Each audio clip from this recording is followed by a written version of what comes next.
ನಮಸ್ಕಾರ.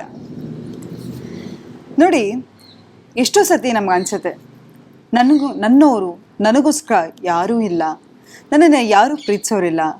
ಎಷ್ಟೋ ಸತಿ ನಮ್ಗೆ ಯಾರಾದರೂ ಒಂದು ಕಾಂಪ್ಲಿಮೆಂಟ್ ಕೊಟ್ಟರು ಕೂಡ ಅದನ್ನು ಗ್ರೇಸ್ಫುಲ್ಲಾಗಿ ಅಕ್ಸೆಪ್ಟ್ ಮಾಡೋಕ್ಕೂ ನಮ್ಮ ಕೈಲಿ ಆಗ್ತಾ ಇರಲ್ಲ. ಯಾರೋ ಬಂದ್ಬಿಟ್ಟು, ಮೇಡಮ್ ನಿಮ್ಮ ಸೀರೆ ಚೆನ್ನಾಗಿದೆ ಅಂದರೆ, ಅಯ್ಯೋ ಇದಾ ಹಳೆ ಸೀರೆ, ಅಥವಾ ಏನಿಲ್ಲ ಬಿಡ್ರಿ ಸುಮ್ಮನೆ ಹೇಳ್ತೀರಾ ಅಂತ ಯಾರಾದರೂ ನಮ್ಮ ಬಗ್ಗೆ ಒಳ್ಳೇದು ಹೇಳಿದ್ರು ಅದನ್ನು ಕೇಳೋಕ್ಕೆ ನಾವು ಒಪ್ಕೊಳ್ಳೋದೇ ಇಲ್ಲ. ಯಾಕಂತ ಹೇಳಿದ್ರೆ ನಮ್ಮನ್ನು ನಾವು ಪ್ರೀತಿಸ್ಕೋತಾನೆ ಇರಲ್ಲ. ನೋಡಿ, ಈ ಭೂಮಿ ಮೇಲೆ ಸ್ವರ್ಗ ನರಕ ನಾವು ಸತ್ತ ಮೇಲೆ ನೋಡ್ತೀವಿ ಅಂತೆಲ್ಲ ಹೇಳ್ತಾರೆ. ಆದರೆ ಖಂಡಿತವಾಗ್ಲೂ ನನ್ನ ಪ್ರಕಾರ ಸುಳ್ಳು. ನಾವು ಬದುಕಿರುವಾಗಲೇ ನಾವು ಇರೋತಕ್ಕಂತಹ ಜೀವನನೇ ಸ್ವರ್ಗ.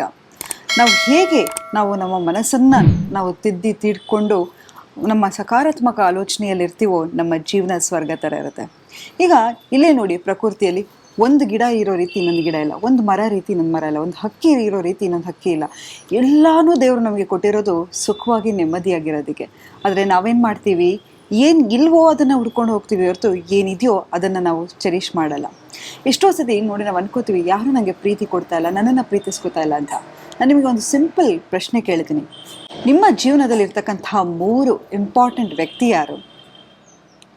ಎಷ್ಟೋ ಸತಿ ನಾವು ಹಂಗೆ ಕೇಳಿದ ತಕ್ಷಣ ನಾವೇನು ಮಾಡ್ತೀವಿ, ನನ್ನ ಗಂಡ, ನನ್ನ ಮಕ್ಕಳು, ಅಥವಾ ನನ್ನ ಹೆಂಡತಿ, ನಮ್ಮಮ್ಮ, ಅಪ್ಪ ಅಂತ ಹೇಳ್ತೀವಿ. ಆದರೆ ಮೊದಲನೇ ವ್ಯಕ್ತಿ ನೀವಾಗಿರಬೇಕು. ನಿಮ್ಮನ್ನು ನೀವು ಹೇಗೆ ಪ್ರೀತಿಸ್ಕೋಬೇಕು ಅಂತ ಹೇಳಿದರೆ, ಯಾವಾಗಲೂ ಹೇಳ್ತಾರಲ್ಲ, ಬುದ್ಧನೂ ಹೇಳ್ತಾರೆ, ಲಿವ್ ಆ್ಯಂಡ್ ಲೆಟ್ ಲಿವ್ ಅಂತ.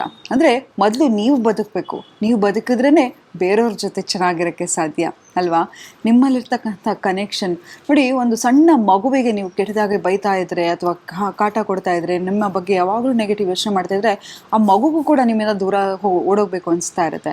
ಆದರೆ ನಿಮ್ಮ ಆತ್ಮಕ್ಕೆ, ನಿಮ್ಮ ಸೋಲಿಗೆ ನೀವು ಎಷ್ಟು ಕೆಟ್ಟದಾಗಿ ಬೈಕೋತಾ ಇರ್ತೀರ, ಅಥವಾ ನಾನು ಹಾಗೆ ನೀನು ಹೀಗೆ ಅಂತ ಹೇಳಿ ನಿಮ್ಮ ಬಗ್ಗೆ ನೀವು ಕೆಟ್ಟದಾಗಿ ಮಾತಾಡ್ಕೋತಾ ಇರ್ತೀರ. ಆದರೆ ಆ ಪೂವರ್ ಸೋಲ್ ಎಲ್ಲೂ ಹೋಗೋಕ್ಕಾಗಲ್ಲ. ಹಾಗಾಗಿ ಮೊದಲನೇದಾಗಿ ನಿಮ್ಮನ್ನು ನೀವು ಪ್ರೀತಿಸ್ಕೊಳ್ಳಿ. ನಿಮ್ಮ ಫ್ರೆಂಡ್ಸ್ ಯಾರಾದರೂ ಕಷ್ಟ ಅಂತ ಬಂದರೆ ಎಷ್ಟು ಎಂಪತಿಯಿಂದ ಅವರನ್ನು ನೋಡ್ತೀರಾ, ಎಷ್ಟು ಕರುಣೆಯಿಂದ ನೋಡ್ತೀರಾ, ಹಾಗೆ ನಿಮ್ಮನ್ನು ನೀವು ನೋಡೋದನ್ನು ಕಲ್ತ್ಕೊಳ್ಳಿ. ನಿಮಗೆ ಕಷ್ಟ ಬಂದ ಕೂಡಲೇ ನನ್ನ ಲೈಫೇ ಹಿಂಗಾಗಬೇಕಾ, ನನ್ನ ಜೀವನನೇ ಹಿಂಗಾಗಬೇಕಾ, ಹೀಗೆ ಹಾಗೆ ನಾನು ಸರಿಗಿದ್ದಿದ್ದೆ ಎಲ್ಲ ಸರಿಗಿರ್ತಿತ್ತು ಅಂತ ನಿಮ್ಮ ಮೇಲೆ ನೀವು ಬ್ಲೇಮನ್ನು ಹಾಕೋಬೇಡಿ. ಈಗ ನನಗೊಂದು ಸಣ್ಣ ಗಾಯ ಆಗಿದೆ ಅಂತ ಇಟ್ಕೊಳ್ಳಿ. ಆ ಗಾಯದ ಮೇಲೆ ನಾನು ಹೊಡಿತಾ ಇದ್ದರೆ ಪೆಟ್ಟು ಜಾಸ್ತಿ ಆಗ್ತಾ ಹೋಗುತ್ತೆ ಹೊರತು ಅದು ವಾಸಿ ಆಗ್ತಾ ಹೋಗಲ್ಲ. ಅದ್ರ ಬದಲಾಗಿ ಆ ಗಾಯಕ್ಕೆ ಏನು ಬೇಕು, ಹೀಲಿಂಗ್. ಹಾಗೆ ನಮ್ಮ ಮನಸ್ಸಿಗೆ ನೋವಾದಾಗ ಕೂಡ ನಾವು ಏನು ಮಾಡಬೇಕು ಅಂತ ಹೇಳಿದರೆ, ನಮಗೆ ಎಷ್ಟು ಕೈಂಡಾಗಿರಲಿಕ್ಕೆ ಸಾಧ್ಯನೋ ಅಷ್ಟು ನಾವು ಕೈಂಡಾಗಿದ್ದರೆ ಖಂಡಿತವಾಗ್ಲೂ ನಾವು ನಮ್ಮ ಜೊತೆ ಸಂಬಂಧ ಚೆನ್ನಾಗಿರುತ್ತೆ. ಆಗ ಎಲ್ಲರ ಜೊತೆ ಸಂಬಂಧ ಚೆನ್ನಾಗಿರುತ್ತೆ. ನೋಡಿ, ನಿಮ್ಮ ಮಕ್ಕಳಿಗೆ ನೀವು ಕೊಡೋ ಉಡುಗೊರೆ ಏನಪ್ಪ ಅಂತ ಹೇಳಿದರೆ, ಫಸ್ಟು ನಿಮ್ಮನ್ನು ನೀವು ಪ್ರೀತಿಸ್ಕೊಳ್ಳೋದು. ನೋಡಿ, ಎಲ್ಲ ಧರ್ಮದಲ್ಲೂ ಹೇಳೋದು ಅದನ್ನೇ. ನಮ್ಮನ್ನು ನಾವು ಯಾವಾಗ ಪ್ರೀತಿಸ್ಕೊತಾ ಹೋಗ್ತೀವಿ, ನಮ್ಮ ಆತ್ಮವಿಶ್ವಾಸ ಹೆಚ್ಚಾಗ್ತಾ ಹೋಗುತ್ತೆ, ಆತ್ಮಸ್ಥೈರ್ಯ ಹೆಚ್ಚಾಗ್ತಾ ಹೋಗುತ್ತೆ. ನಾವು ಜೀವನದಲ್ಲಿ ಏನನ್ನು ಬೇಕಾದರೂ ಸಾಧನೆ ಮಾಡ್ಬೋದು. ಹಾಗಾಗಿ ಮೊದಲನೇದಾಗಿ ಈ ಸೆಲ್ಫ್ ಲವನ್ನು ಪ್ರಾಕ್ಟೀಸ್ ಮಾಡ್ಕೋತಾ ಹೋಗಿ. ಪ್ರೀತಿ ಅನ್ನೋದು ಎಲ್ಲರಿಗೂ ಬೇಕು ಅಲ್ವಾ?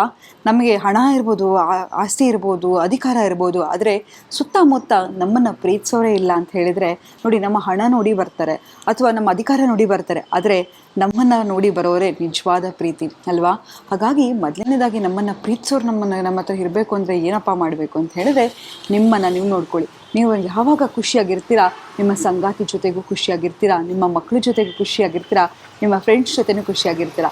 ಹಾಗಾಗಿ ಯಾವಾಗ ಕಷ್ಟ ಬರುತ್ತೆ, ಯಾವಾಗ ಏನೋ ನೋವಾಗುತ್ತೆ, ದುಃಖ ಆಗುತ್ತೆ, ಆಗ ಮಾತ್ರ ಸೆಲ್ಫ್ ಲವ್ ಪ್ರಾಕ್ಟೀಸ್ ಮಾಡೋದಲ್ಲ. ಸೆಲ್ಫ್ ಲವ್ ಅನ್ನೋದು ನಿತ್ಯ, ದಿನನಿತ್ಯ. ನೋಡಿ, ನಿಮ್ಮ ಮನೆಯವರಿಗೆ ನೀವು ಒಂದು ಒಳ್ಳೆ ಗಿಫ್ಟ್ ಕೊಡಬೇಕಂದ್ರೆ ಏನು ಗೊತ್ತಾ? ಆರೋಗ್ಯ. ನಿಮ್ಮ ಆರೋಗ್ಯನ ನೋಡ್ಕೊಳ್ಳೋದು. ಬೆಳಗ್ಗೆ ಎದ್ದರೆ ಒಂದು ಪಾಸಿಟಿವ್ ಥಿಂಕಿಂಗ್ ಮೂಲಕ, ಒಂದು ಅಫರ್ಮೇಷನ್ ಮೂಲಕ, ಒಂದು ವಿಜುವಲೈಸೇಷನ್, ನಿಮ್ಮ ದಿನ ಹೇಗಿರಬೇಕು ಹಾಗೆ ವಿಜುವಲೈಸ್ ಮಾಡೋದಾಗಿರ್ಬೋದು, ಅಥವಾ ಗ್ರ್ಯಾಟಿಟ್ಯೂಡನ್ನು ಬರೆಯೋದಾಗಿರ್ಬೋದು. ಈ ಜೀವನ ಎಷ್ಟು ಚೆನ್ನಾಗಿದೆ, ಭಗವಂತನಿಗೆ ಥ್ಯಾಂಕ್ಸ್ ಹೇಳೋದು. ಯಾಕಂತ ಹೇಳಿದ್ರೆ ನೋಡಿ, ಮೊದಲನೇದಾಗಿ ಅವನು ಕೊಟ್ಟಿರೋ ಅದ್ಭುತ ಉಡುಗೊರೆ ಏನಪ್ಪ ಅಂತ ಹೇಳಿದರೆ ನಿಮ್ಮ ದೇಹ. ನಿಮ್ಮ ದೇಹವನ್ನು ನೀವು ಎಷ್ಟು ಚೆನ್ನಾಗಿ ಇಟ್ಕೋತೀರಾ. ಯಾಕಂತ ಹೇಳಿದ್ರೆ, ಈಗ ನೋಡಿ, ಭಗವಂತ ನಿಮ್ಮನ್ನು ಸೃಷ್ಟಿ ಮಾಡುವಾಗ ಎಷ್ಟು ಪ್ರೀತಿಯಿಂದ ಸೃಷ್ಟಿ ಮಾಡಿರ್ತಾನಲ್ವ. ಆದರೆ ನಾವೇನು ಮಾಡ್ತೀವಿ, ಏನು ಸಿಕ್ಕಿದ್ರೆ ಆಹಾರ ತಿಂದುಬಿಡ್ತೀವಿ, ಅಥವಾ ಆರೋಗ್ಯವನ್ನು ಚೆನ್ನಾಗಿ ನೋಡ್ಕೊಳ್ಳಲ್ಲ. ಏನನ್ನು ಕುಡಿಯೋದು, ದೇಹವನ್ನು ಹಾಳು ಮಾಡ್ಕೊಳ್ಳೋದು, ಏನನ್ನು ಸೇದೋದು, ದೇಹವನ್ನು ಹಾಳು ಮಾಡ್ಕೊಳ್ಳೋದು, ಇದು ಎಲ್ಲವನ್ನು ಮಾಡಿಕೊಂಡು ಕ್ರಿಯೇಟರಿಗೆ ಅವಮಾನ ಮಾಡ್ತಾ ಇದ್ದೀವಿ ಅಲ್ವಾ. ನಮ್ಮ ತಂದೆ ತಾಯಿ ಎಷ್ಟು ಕಷ್ಟಪಟ್ಟು ನಮ್ಮನ್ನು ಹುಟ್ಟಿಸಿರ್ತಾರೆ ಅಲ್ವಾ. ಎಷ್ಟೋ ಸತಿ ಹೊಟ್ಟೆಗೆ ಇಲ್ಲದೇ ಇದ್ರು ಬಟ್ಟೆಗೆ ಇಲ್ಲದೇ ಇದ್ರು ನನ್ನ ಮಕ್ಕಳು ಚೆನ್ನಾಗಿರಲಿ ಅಂತ ಹೇಳಿ ಎಷ್ಟೋ ತ್ಯಾಗವನ್ನು ಮಾಡಿರ್ತಾರೆ. ಆದರೆ ನಾವು ನಮ್ಮ ದೇಹವನ್ನು ಚೆನ್ನಾಗಿ ನೋಡ್ಕೋತಾ ಇದ್ದೀರಾ. ಹಾಗಾಗಿ ಮೊದಲನೇದಾಗಿ ನಿಮ್ಮ strongest form of self love ಏನಪ್ಪ ಅಂತ ಹೇಳಿದರೆ ಯೋಗ ಮಾಡೋದಾಗಿರ್ಬೋದು, ಎಕ್ಸಸೈಸ್ ಮಾಡೋದಾಗಿರ್ಬೋದು, ನಿಮ್ಮ ದೇಹದ ತೂಕವನ್ನು ಮ್ಯಾನೇಜ್ ಮಾಡೋದಿದೆಯಲ್ಲ ನೋಡಿ. ಏನನ್ನ ಬೇಕಾದರೂ ನಾವು ದುಡ್ಡು ಕೊಟ್ಟು ಕೊಂಡ್ಕೋಬೋದು, ಆದರೆ ಮನುಷ್ಯನ ಫಿಟ್ನೆಸ್ ಅನ್ನೋದಿದೆಯಲ್ಲ ಅದು ತನ್ನನ್ನು ತಾನು ಹೇಗೆ ಗೌರವಿಸ್ಕೋತಾನೆ ನೋಡಿ. ಯಾವ ಮನುಷ್ಯ ಫಿಟ್ ಆಗಿರ್ತಾನೆ ಅವನ ಮೇಲೆ ನಮಗೆ ಗೌರವ ಜಾಸ್ತಿ ಆಗ್ತಾ ಹೋಗುತ್ತೆ ಅಲ್ವಾ. ಹಾಗಾಗಿ ನಿಮ್ಮ ದೇಹದ ತೂಕವನ್ನು ನೋಡ್ಕೊಳ್ಳೋದು ಕೂಡ strongest form of self love. ಎಲ್ಲೋ ಒಂದು ಕಡೆ ಇದೆಲ್ಲ ಮಾಡ್ತಾ ಇದ್ದೀನಿ ನನಗೆ ಡಿಸ್ಕನೆಕ್ಷನ್ ಅನಿಸ್ತಾ ಇದ್ದರೆ ನೋಡಿ, ಕ್ರಿಸ್ಟಲ್ಸಿಗೆ ಮ್ಯಾನಿಫೆಸ್ಟಿಂಗ್ ಪವರ್ ಇರುತ್ತೆ. ಈ ರೋಸ್ ಕ್ವಾರ್ಟ್ಸ್ ಹಾಕೋದ್ರಿಂದ ಅಂತ ಹೇಳಿದ್ರೆ it's A crystal for love. ಯಾಕಂತ ಹೇಳಿದ್ರೆ ಇದನ್ನು ನಿಮ್ಮ ಮನೆಯಲ್ಲಿ ಗಲಾಟೆ ಆಗ್ತಾ ಇದ್ರೆ, ಜಗಳ ಆಗ್ತಾ ಇದ್ರು ಕೂಡ ಈ ರೋಸ್ ಕ್ವಾರ್ಟ್ಸ್ ಅನ್ನೋ ಕ್ರಿಸ್ಟಲನ್ನು ನಿಮ್ಮ ಮನೇಲಿ ಇಡೋದನ್ನು ಶುರು ಮಾಡಿ.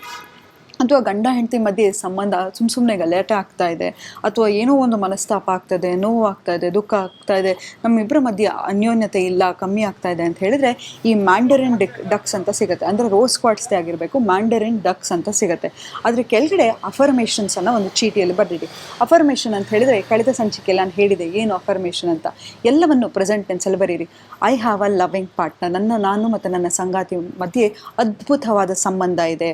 ಅಥವಾ ನನ್ನ ಸಂಗಾತಿ ನನ್ನನ್ನು ತುಂಬ ಪ್ರೀತಿಸ್ತಾ ಇದ್ದಾರೆ, ನನ್ನ ಸಂಗಾತಿ ನನಗೆ ತುಂಬಾ ಜನರಸ್ ಆಗಿದ್ದಾರೆ, ನನ್ನ ಸಂಗಾತಿ ಮತ್ತು ನಾನು ಆಚೆ ಹೋಗ್ತಾ ಇದ್ದೀವಿ. ನಿಮ್ಗೆ ಏನೇನು ಬೇಕು ನಿಮ್ಮ ಪಾರ್ಟ್ನರ್ ಮಧ್ಯೆ ಮಿಸ್ಅಂಡರ್ಸ್ಟ್ಯಾಂಡಿಂಗ್ ಇಲ್ಲದಿರೋದು, ನಾವು ತುಂಬ ಪ್ರೀತಿಯಾಗಿದ್ದೀವಿ, ಎಲ್ಲವೂ ಪಾಸಿಟಿವ್ ಅಫರ್ಮೇಷನ್ಸನ್ನು ಬರೀಬೇಕು. ಅದನ್ನು ಬರೆದು ಚೀಟಿಯಲ್ಲಿ ಇಟ್ಟು ಸೌತ್ ವೆಸ್ಟ್ ಕಾರ್ನರ್ಲಿ ಇಟ್ಟರೆ ನಿಮ್ಮ ಮತ್ತು ನಿಮ್ಮ ಸಂಗಾತಿ ಇರ್ತಕ್ಕಂತಹ ಸಂಬಂಧ ತುಂಬಾ ಇಂಪ್ರೂವ್ ಆಗುತ್ತೆ, ನಿಮ್ಮ ಮನೇಲಿ ಪ್ರೀತಿ ಇರುತ್ತೆ. ಮತ್ತು ನೋಡಿ, ದೊಡ್ಡ ಚಂಕ್ ಆಫ್ ಕ್ರಿಸ್ಟಲನ್ನು ಇಡೋದಾಗಿರ್ಬೋದು, ಹಾಲಲ್ಲಿ ಇಡೋದಾಗಿರ್ಬೋದು, ರೋಸ್ ಕ್ವಾರ್ಟ್ಸನ್ನು ಇಟ್ಟಾಗ ಈ ಕ್ರಿಸ್ಟಲ್ಸಿಗೆ ಅದರದೇ ಆದ ಒಂದು ಮ್ಯಾನಿಫೆಸ್ಟಿಂಗ್ ಪವರ್ ಇದೆ. ಮತ್ತು ಅದು ಯಾವಾಗಲೂ ಪ್ರತಿಯೊಂದು ಆಬ್ಜೆಕ್ಟು ಕೂಡ ಒಂದು ವೈಬ್ರೇಷನ್ ಇರುತ್ತೆ. ಸೊ ರೋಸ್ ಕ್ವಾರ್ಟ್ಸಿಗೆ ಪ್ರೀತಿಯ ವೈಬ್ರೇಷನ್ ಇದೆ. ಸೊ ಇದನ್ನು ನೀವು ನಮ್ಮ ಮನೆಯಲ್ಲಿ ಇಟ್ಟರು ಕೂಡ ಹೆಚ್ಚಾಗಿ ಹೈ ಲವ್ ವೈಬ್ರೇಷನ್ಸನ್ನು ತರುತ್ತೆ ಅಂತ ಹೇಳ್ತಾ ಇವತ್ತಿನ ಸಂಚಿಕೆಯನ್ನು ನಾನು ಮುಕ್ತಾಯಗೊಳಿಸಿದ್ದೀನಿ. ಧನ್ಯವಾದಗಳು.